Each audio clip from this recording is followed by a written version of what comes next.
É o Gazeta Entrevista já de volta no oferecimento da Auto Acre. Para você que quer comprar o seu carro 0 km, olha, a Auto Acre traz toda a linha de veículos Kia. São veículos com 5 anos de garantia, tecnologia avançada, um design moderno e tem um modelo que combina com você, que atende o seu bom gosto. Então você já sabe, vai trocar de carro, vai comprar o seu 0 km, escolha um Kia. Passa lá na Auto Acre, fica na via Chico Mendes, em frente à Recol Distribuidora. Eu converso nesse primeiro bloco do Gazeta Entrevista com o superintendente da Federação de Comércio do Acre, Egídio Garó. Boa noite, seja bem-vindo. Boa noite. Então, superintendente, nós estamos nos aproximando do final do ano e tem um tema que já começa a despertar interesse por parte de quem procura um emprego e por parte dos empresários do comércio varejista, que é o emprego temporário. Um aquecimento das vendas, então, essa mão de obra é requisitada. Qual a expectativa para esse ano, esse final de ano que se aproxima, para a geração desse tipo de emprego? Sim, dados históricos, eles apontam sempre para um crescimento considerável dessas contratações temporárias aos finais do ano, no final do ano. E esse ano não deverá ser diferente, até porque se considera um crescimento muito interessante, em torno de 138.700 empregos temporários, que surgem aí entre setembro até dezembro. Então nós estamos ali naquela entre-safra da coisa, estamos no meio 138.700 novos empregos no país todo. No país todo. Até porque é uma compensação, né? De janeiro a julho desse ano, segundo dados do Ministério do Trabalho, nós tivemos uma redução em torno de 78.600 postos de trabalho no comércio. Então o trabalho temporário é sempre uma oportunidade muito grande. Para quê? Para quem pretende um novo trabalho, para quem pretende um novo desafio, para quem pretende se destacar de alguma forma, o trabalho temporário é um início, é uma porta. Então, abrem-se portas com o trabalho temporário. Isso fazendo uma análise para o lado do trabalhador. E, por outro lado, o empresário também se beneficia muito disso, até porque o trabalho temporário ele não pode ser feito a revel, né? Então, tem algumas situações que a lei nos permite o contrato temporário. No caso, ali, substituição de algum funcionário ou um aumento excessivo das vendas, que é o que se prevê. Então isso acontece no país inteiro e no Acre não é diferente, não deverá ser diferente, não está sendo diferente, até porque nós tivemos um ano aí um pouco conturbado em relação ao abastecimento. Alguns setores ainda estão sofrendo com o abastecimento, não teve ali todo o seu estoque reposto. De certa forma, alguns setores acabaram utilizando o seu capital de giro naquela ocasião para poder liquidar os seus compromissos e, em contrapartida, os estoques estão sendo repostos agora de uma maneira interessante, consequentemente, pelo volume de produtos, a demanda pelos produtos também será maior e a oferta de trabalho temporário também será grande. E, geralmente são empregos na área comercial, principalmente no comércio varejista. E em termos de percentual ou de números, qual a expectativa de criação desses empregos aqui no estado? A criação ela sempre depende da demanda do próprio setor do comércio. Então o comércio, vamos imaginar que ele não tenha expandido de uma maneira interessante. Então o comércio criando, ele não cresce a altas taxas, ele sempre se mantém num patamar de 3,2% ao ano, dados inclusive do IBGE, da Confederação Nacional do Comércio. Então ele não apresenta uma linha de tendência, ele se mantém no nível nos últimos anos, então não há criação de novos negócios que comportem a criação de novos empregos. Então esse é um ponto que deve ser considerado. Mas, em contrapartida, a expansão da atividade do próprio comerciante, do próprio estabelecimento, promove, sim, a criação de novos empregos e, consequentemente, a distribuição de renda. O senhor falou aí, no começo, sobre um ano conturbado que foi 2014 para o comércio aqui no Acre, por conta dessa situação envolvendo a interrupção do tráfego na BR-364, e aí houve muita discussão em torno desse assunto. E ainda existe uma certa apreensão por parte dos empresários, principalmente do comércio varejista e atacadista também, sobre essa logística de transporte daqui para fora do país e vice-versa. Como é que está essa questão? O que a FEComércio pensa disso? Quais são as soluções que estão providenciadas para que essa situação não volte a acontecer? Sim, é uma preocupação, é óbvio, não é, que uma vez tendo sofrido uma situação como aquela que o empresário sofreu aí no início deste ano, é natural que ele adquira ali um novo perfil de pensamento, ajuste a sua estratégia de negócio. Isso reforçando que a inteligência de negócio do empresário acreano ela é bem diferente das demais unidades da federação. As contingências aqui são diferentes, as adversidades são extremamente opostas àquela que nós vemos nos grandes centros urbanos. A Federação do Comércio ela já vem praticando, ela já vem estudando, já vem engendrando alguns esforços no sentido de facilitar ao empresário o processo de aquisição de mercadoria, principalmente via importação. Então nós vimos ali naquela ocasião, no comecinho do ano, que o processo de transporte pela BR, não necessariamente pela balsa ou pela ponte, mas exclusivamente pela BR, ali por conta do transbordamento, acarretou uma série de transtornos aqui para o Estado e toda a sua economia. Então a federação ela tem estudado as relações de comércio exterior, ela tem se preparado para contribuir com aquele empresário que eventualmente se sinta na necessidade de importar, seja lá itens de primeira necessidade, seja lá produtos calçados, roupas, seja lá o que ele precisar importar, não é, para poder manter o seu negócio abastecido. Então a federação tem estudado, tem treinado o seu corpo técnico nos procedimentos de importação para contribuir com o trabalho dos despachantes aduaneiros, não desmerecendo, então não é uma função que nós exerceremos, não, nós estaremos lá no respaldo para contribuir, se houver necessidade, com os despachantes aduaneiros e, consequentemente, com a Receita Federal, que encontrou muita dificuldade também pelo volume e pelas dificuldades do processo. O Ministério da Agricultura também encontrou esses mesmos problemas, a Anvisa encontrou. Então a federação tem estudado, tem praticado, tem treinado bastante para, numa contingência, atuarmos efetivamente em benefício do comércio do Estado do Acre. Em relação a essa expansão comercial aqui no Acre e chegando até o comércio internacional,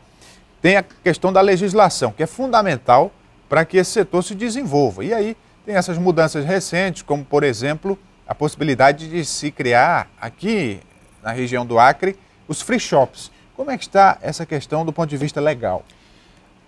Houve uma lei criada ali em 2012 que permitia a criação de free shops de fronteira naquelas chamadas cidades gêmeas. Ou seja, são aquelas cidades que estão ligadas diretamente, ou por uma avenida ou por uma ponte, ou seja, cuja atividade econômica acontece de uma forma intensa. No Acre nós temos duas situações, três na verdade, uma está um pouco distante, mas duas são muito fortes, que é o caso de Brasileia e Pitaciolândia, ali com Cubirra, na Bolívia, e nós temos ali Assis Brasil com Inhampare, no Peru, são cidades gêmeas, atendem essa classificação. Então, houve um processo desde 2012 para cá, depois da criação, da regulamentação. Essa regulamentação ela demora um pouco, porque não beneficia somente o Estado do Acre. Então essa regulamentação atinge todas as cidades gêmeas em toda a extensão da fronteira brasileira, mais de 15 mil quilômetros. Aqui no Acre, então, novamente, nós temos essas duas cidades que são beneficiadas pelos projetos da Free Shop, regulamentado agora recentemente, e em vias de colocar em prática. A economia tende a crescer nessas regiões, hein, mais intensificadas ainda em Brasileia, até porque ela é uma área de livre comércio, não é? Tem ali a sua função de área de livre comércio prorrogada ainda até 2050.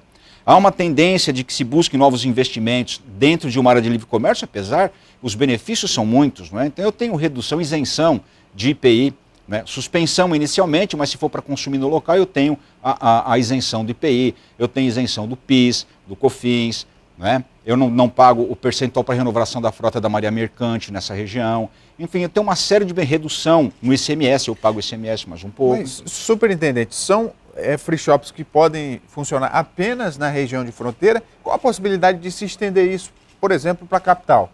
Sim, para a extensão de uma...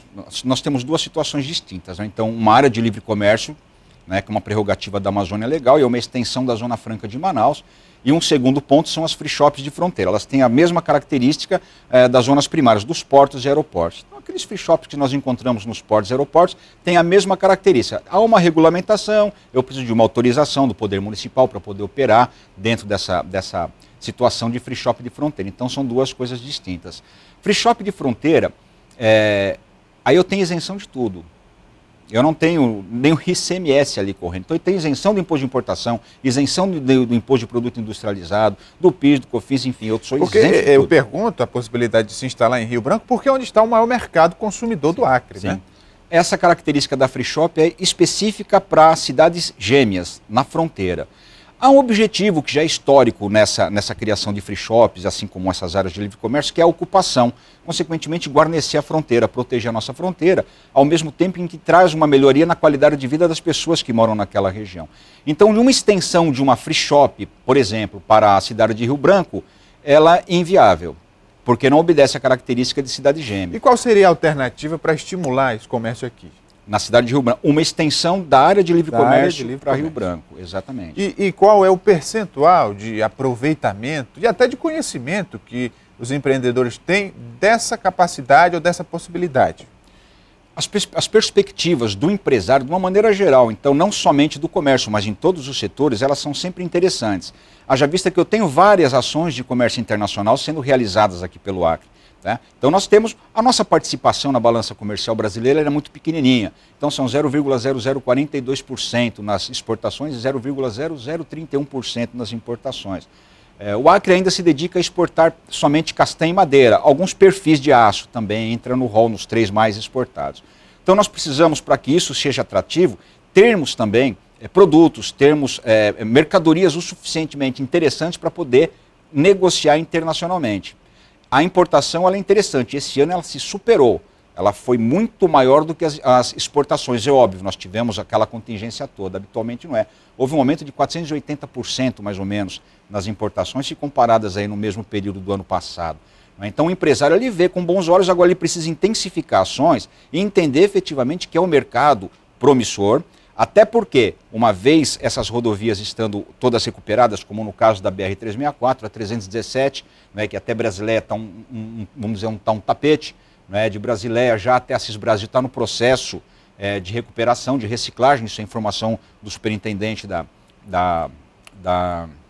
ANTT, se eu não me engano. O DENIT, ANTT, né? Desculpe, DENIT, exatamente, isso. Então, já é essa informação. Então, isso aí vai facilitar o trânsito, o transporte de cargas com uma maior intensidade. Agora, ao mesmo tempo em que se estimula esse comércio em larga escala, há também programas do governo, a própria classe política que tem votado leis no sentido de facilitar o empreendedorismo individual, os pequenos negócios, né? Como é que a FEComércio vê esse estímulo? Se fortalece também o setor macro ou se é uma política muito voltada só mesmo para o pequeno comerciante? Bem, na verdade, o comércio é o setor que mais cresce no país, não é? Então, a indústria não tem acompanhado, isso é histórico, nós já sabemos, isso é público, mas o comércio é o setor que mais cresce, o que mais gera renda, o que mais gera emprego. Então, a tendência, a expectativa de que se haja uma legalização dessa atividade para que se pratique o empreendedorismo, primeiro que eu vou tirar aquele pequeno comerciante da informalidade. Então, eu vou torná-lo formal. Então, ele vai contribuir ali com a sociedade, vai contribuir com os recursos tributários, os recursos fiscais, sim, numa monta menor, mas ele vai contribuir, vai estar dentro da legalidade, ele poderá participar de licitação, se for o caso. Então, ele tem transparência no pequeno negócio dele. Então, isso intensifica. Ao mesmo tempo em que ele se formaliza, ele gera emprego. E como é que o senhor vê as perspectivas para o ano de 2015, né? A economia do país está sendo muito criticada por alguns setores. Os próprios especialistas apontam um ano difícil. Como é que o senhor vê essa questão e principalmente os reflexos disso aqui no nosso estado? O crescimento econômico ele já está um pouco comprometido. Nós vivemos aí um período cuja a inflação, vamos dizer assim, acumulada, beirando ali uns 6%, uma variação de 6% de um período para outro, ela é preocupante.